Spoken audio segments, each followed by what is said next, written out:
What's going on, Aces? Welcome back to the channel. I hope that you guys are having a wonderful Tuesday evening. So, Wendy Williams, her legal guardian, Sabrina Morrisey, has said that she is permanently incapacitated from her dementia battle.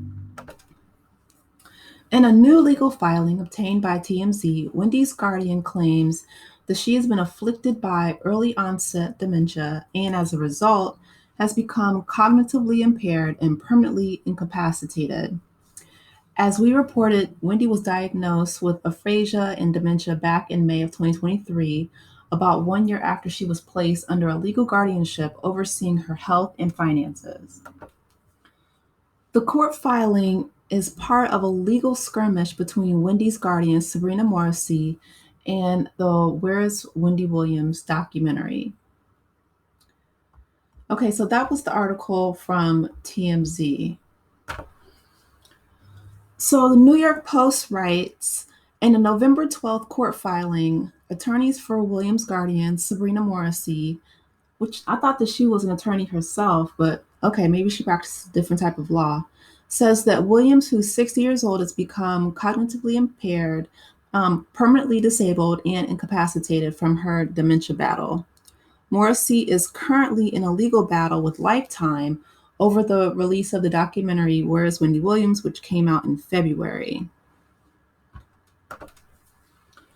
The filing claims the defendants, Lifetime's parent company A&E Television Networks, Lifetime Entertainment Services, E1 Productions, Creature Films, and the doc's executive producer Mark Ford cruelly took advantage of Williams in her cognitive and physical decline by creating and publishing a documentary at the time when Williams was highly vulnerable and clearly incapable of consenting to be filmed. That falls on Sabrina, doesn't it? There's nothing that I have seen or read or heard about Sabrina Morrisey, in my opinion, that has been positive or that shows that she is looking out for Wendy Williams' best interest. If she really felt that Wendy was unable, to give her consent or wasn't prepared to be filmed, that responsibility lies on her and her negligence. So Williams was diagnosed with primary aggressive aphasia and frontotemporal dementia, the same medical issues that Bruce Willis is battling in 2023. And see, that's the thing, right? Bruce Willis is protected. He's insulated. We don't ever hear anything negative about him. We don't see him exploited. We don't see him, like this is the picture that I chose because I can't put up any more of the pictures that they continuously show of Wendy looking, having that far off look in her eyes in that bathrobe. I can't do it, right? I want to remember her in much better times and healthier days. But Sabrina Morrisey, from what we learned since the documentary came out, like her really good friend said that last she spoke with Wendy had $55 million in the bank. And now all of the money is supposedly gone. Where did it go? Where are the receipts? Why is her condo in New York? Why was that sold? Again, where did it go? The receipts. And now she's suing Lifetime, in my opinion, not to protect Wendy or her legacy, but to continuously squeeze her for every dime, dollar, and nickel that she can get. It's disgusting, allegedly. Since May of 2022, she has been under a court-ordered guardianship that oversees her health and finances after her bank, Wells Fargo, claims that she was incapacitated. Again, is Wells Fargo a doctor? Why would they, and Wells Fargo has their own issues in regards to, their banking practices and their business ethics. It's been problematic. They've been sued several times. Morrissey's legal team said the defendant, that's probably where Wendy's money went. She has a legal team, okay, said the defendants intentionally manipulated and goaded Williams to trigger strong emotional reactions and acquire embarrassing footage. Again, where were you? Where were you, Sabrina? Did anyone on this very expensive legal team ask Sabrina Morrisey what she was doing when all this was happening? Besides allegedly going through and blowing through Wendy's money? In the filing, Morrissey's attorneys pleaded to the courts to redact aspects of Williams' health, family relationships, and finances that are outlined in the case to protect her privacy. Now you want to protect her privacy? Now you want to protect her privacy? Where were you trying to protect her privacy back when Lifetime wanted to originally shoot the story? I don't think this has anything to do with Wendy's privacy. I feel like she didn't get enough of a chunk of the payment from Lifetime. That check wasn't big enough because the 55 million, the money from the condo, everything else is spent. It's gone. Where did it go? The defendant's defense was also listed in the filing. They claim that the case arises from Morrissey's misguided efforts to attempt to excuse her own failure to protect her ward. There it is, right? This was your responsibility and you failed to do your job. And if she failed to do her job, why is she still her legal guardian? Where is her sister? Isn't Wendy's sister a lawyer?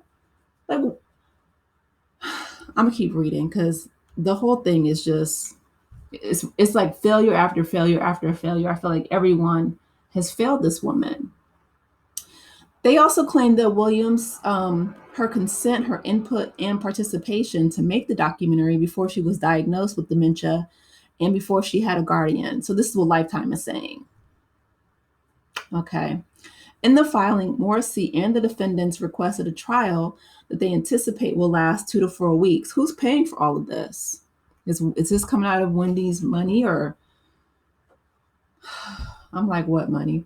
The Post reached out to Williams' representative for comment. Morrissey previously filed a lawsuit about the documentary in September, alleging that Williams was highly vulnerable and clearly incapable of consenting to being filmed, much less humiliated and exploited. Again, Sabrina, where were you? In response, the defendants filed countersuits against Morrissey in the case, which is now being handled by the federal court. Oh, so this is a federal case now. It's no longer a civil case. Okay, that's interesting. And I wonder who's paying for all of this legal representation, especially since Morrissey has a whole legal team, which in my opinion is unneeded because you're a lawyer. But okay. Before the Lifetime documentary came out, Williams' family told People magazine that the Think Like a Man 2 star was in a care facility. Her loved ones also claimed they could only speak to her when she calls them. That's problematic because if they know that she's diagnosed with frontotemporal dementia, her brain, you know what I mean? Like, do they expect her to know how to properly recall the phone numbers? Did she have access to her cell phone? Could she just call them from, numbers that she's memorized years ago? People don't really, memorize numbers like they used to back when they had rotary phones. Everybody has a cell phone now. That's horrible. Wendy hosted the Wendy Williams Show from 2008 to 2022. In addition to the aphasia and dementia diagnoses, Williams has also dealt with a myriad of other health issues, including Graves' disease, lymphedema. She also struggled with alcohol and addiction to the Coca-Cola. And we know this, right? My thing is, I don't understand why and how Sabrina Morrisey even, became Wendy's legal guardian. How she is now trying to, backpedal and say, oh, well, Wendy wasn't in her right mind. She couldn't have consented to the, humiliation and exploitation and all these things. Are you able to consent? Are you able to, to protect your client? Because if not, and it doesn't seem like you did, then that's on you. That's a failure and she should be removed. I don't understand why her sister isn't fighting harder for her. Her sister's a lawyer, if I'm not mistaken, or her family in general, Kevin Sr., Kevin Jr., whoever, her brother. Where is Wendy's family? Because, putting her in a care facility, I mean, okay, that, she's able to get the care that she needs, but just only allowing her to make one-way calls, not allowing her family to contact her. In my opinion, that is abusive. Um, you know, if you isolate someone from their family, that's one of the telltale signs of abuse. That's horrific. But Sabrina Morrisey, in my opinion, has not shown um, any iota of looking out for Wendy's best interest. Not in the slightest. All she's done, in my opinion, is, she put up Wendy's condo for sale. Like I said, her friend said that one instance, the last time she saw Wendy, she saw her bank book. There was $55 million in it, and now it's pretty much all gone. $55 million, y'all.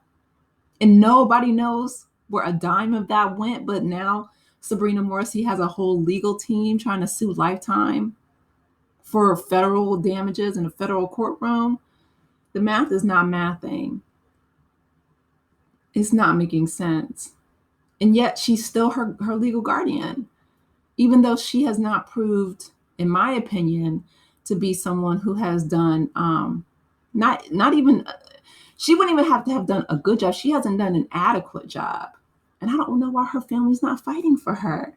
I think that's the most heartbreaking out of this whole situation, is that Wendy is unable to fight for herself. All her resources are gone.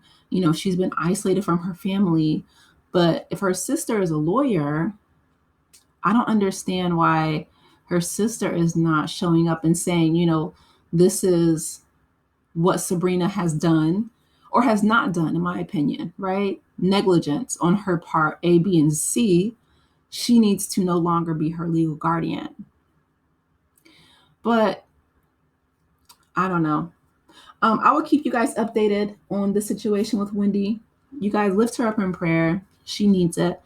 And please let me know your thoughts in the comment section. Be sure to like the video, subscribe to the channel, and I will talk with you in the next one. Take care, aces. Bye.